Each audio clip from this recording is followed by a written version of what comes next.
İçinde kemik var bir de. Böyle.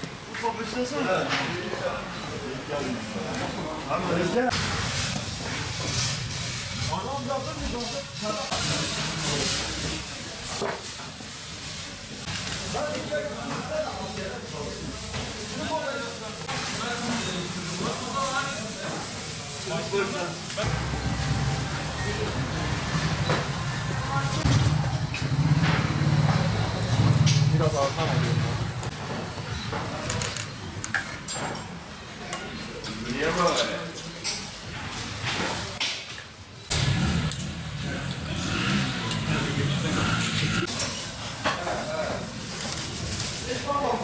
Urfa'da tirit Peygamber Efendimiz zamanından beri buraya kadar devam etmiş bir yemek. Günümüzde de pek çok yerde yapılmamış bir yemek. Pek çok nadir yerlerde yapılmış bir yemek. Biz küçük esnaf olarak 50 yıldır tiridi yapıyoruz. Tiridi devam ettirmek istiyoruz inşallah. Tirit nasıl yapılır? Tirit bir gün öncesinden lavaş ekmek doğranır. Lavaş ekmeğimiz doğrandıktan sonra etimiz pişer. Piştikten sonra şu şekil didiklenir. Didiklendikten sonra tabağın üstüne önce tabağı altına ekmek, doğranmış lavaş ekmek.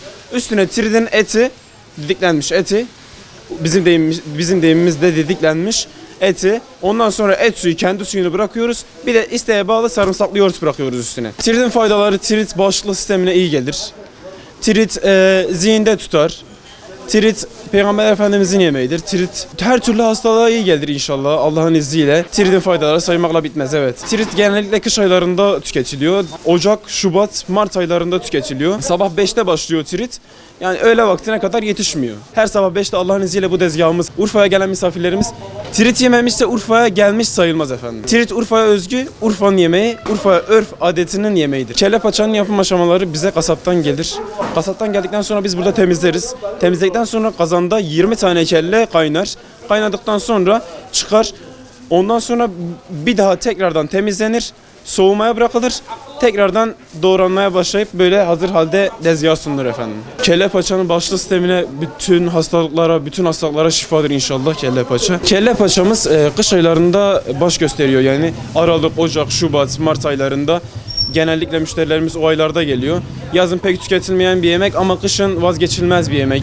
Genellikle mercimek çorbası, tirit, kelle paça bu kış aylarında vazgeçilmezi, yani kış ayların vazgeçilmezi. Kış aylarında çok tüketilen bir yemek.